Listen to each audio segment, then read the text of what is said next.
Vamos lá, no tipo de classificação de alavanca, pessoal, a primeira que a gente vai ver aqui, né?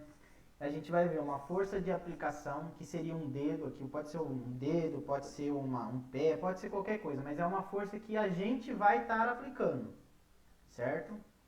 Aqui nesse PA, né, é um ponto de apoio, que a gente chama, tá o intermediário aqui, certo? Um ponto de apoio.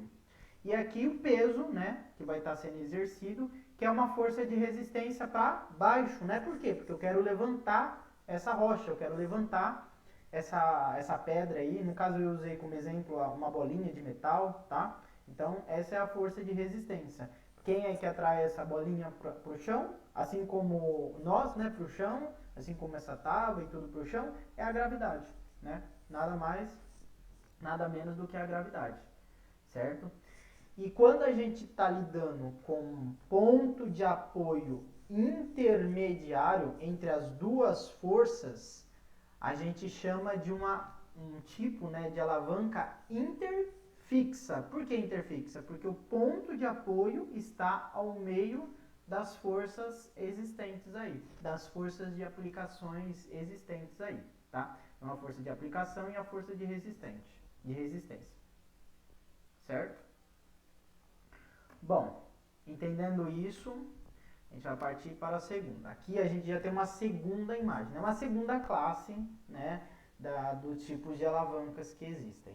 Temos uma força que está sendo aplicado para cima, certo? E uma força de resistência para baixo. Por quê? Porque a gente está tentando levantar, né,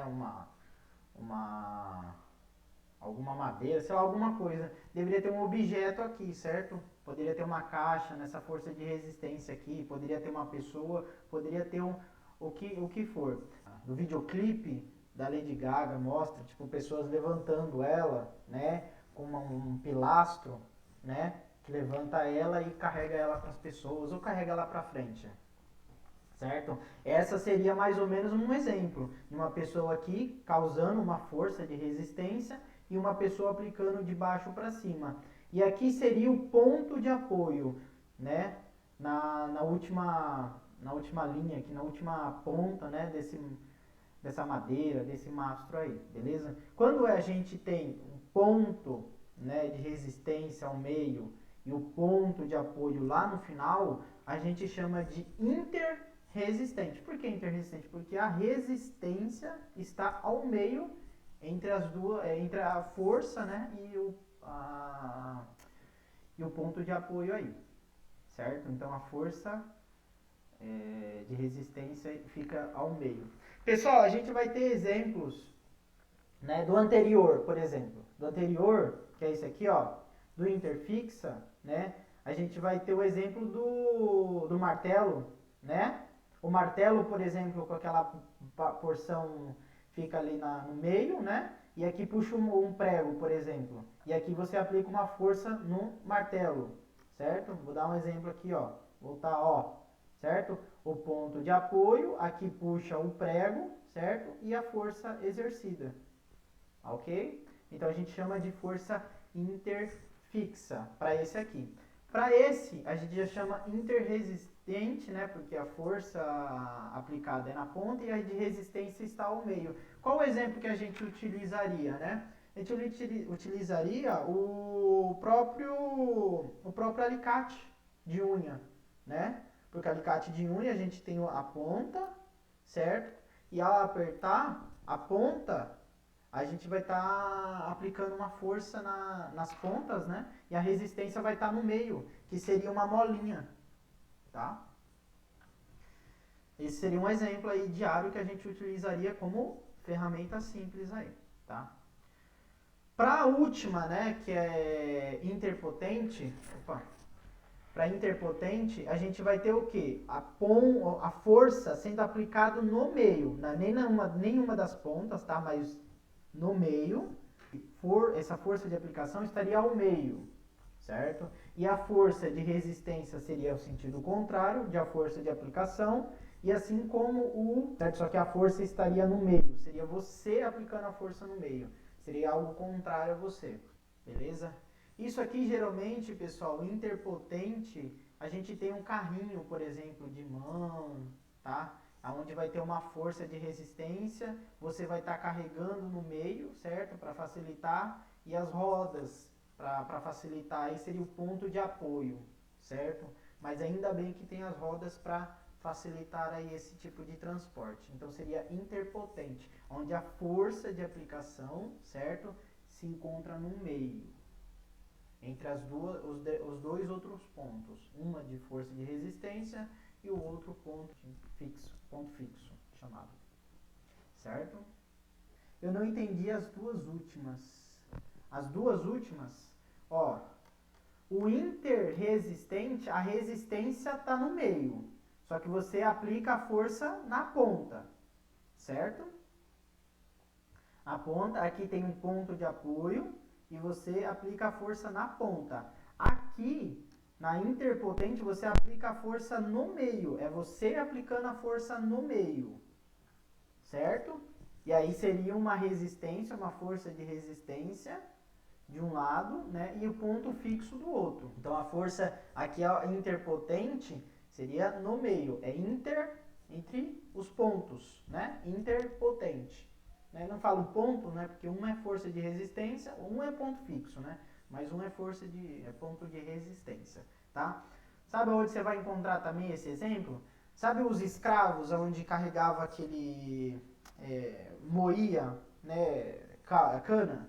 Eles rodavam, né, um tipo de um tonel que saíam umas madeiras e eles ficavam girando, fica moendo, né? Então, ou seja, aqui é um ponto fixo, certo? A força de resistência seria ele carregando isso daqui para mover esse solo, para mover esse açúcar e espremer. Os princípios da aplicação dessa força.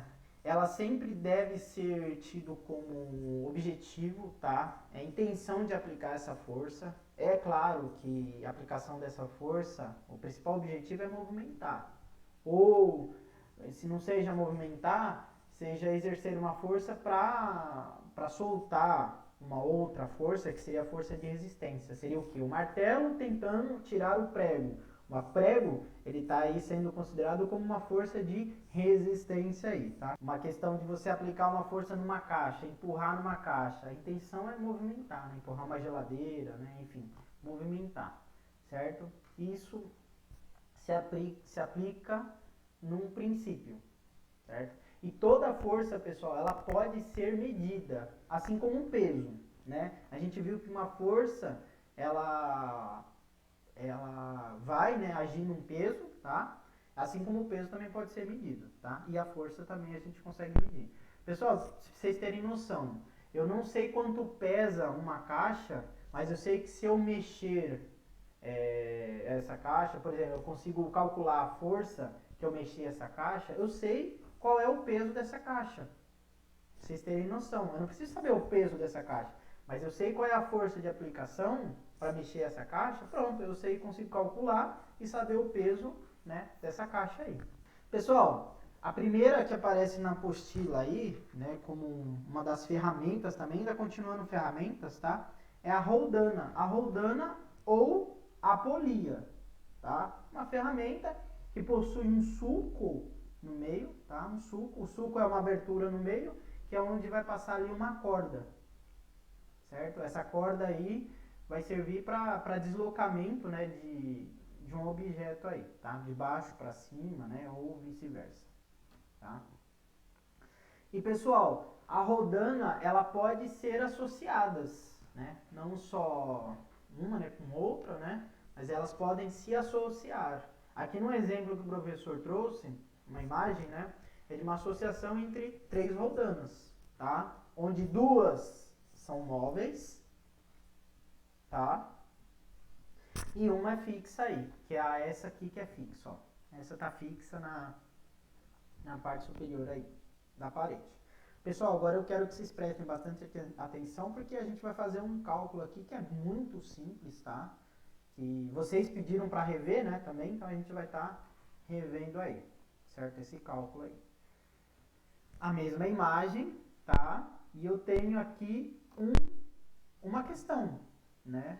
Então, Então vamos lá, suponhamos que o bloco 2 pese 5 kg. Então o bloco 2 pesa 5 kg.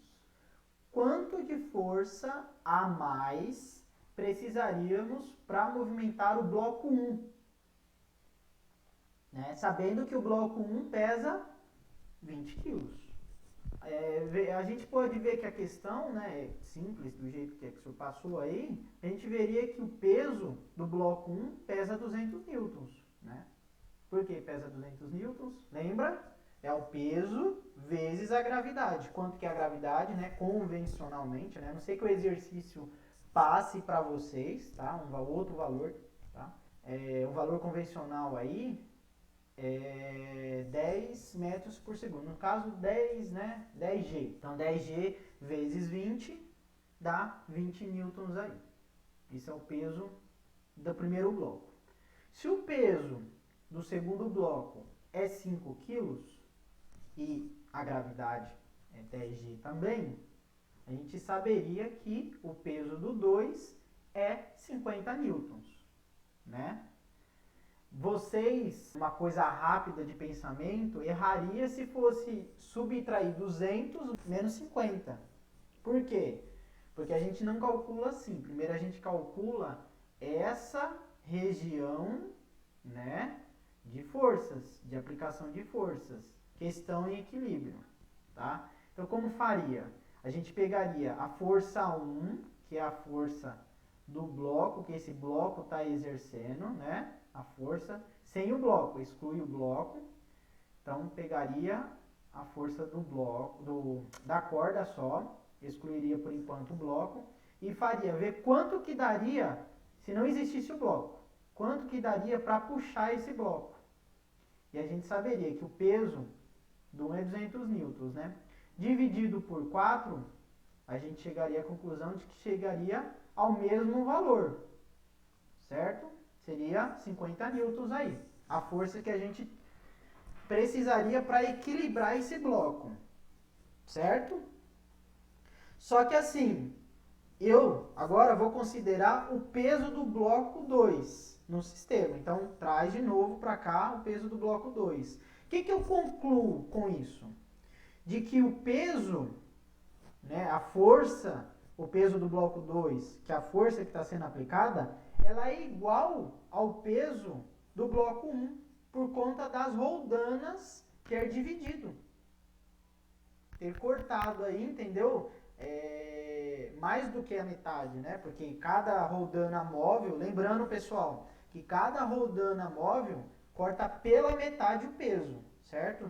Então aqui, ó, se tivesse uma roldana móvel só, certo? Só considerando essa daqui, ó, seria quanto? Seria 100, certo? Só que tem outra roldana móvel. Então, cortou a metade de 100, seria 50, certo?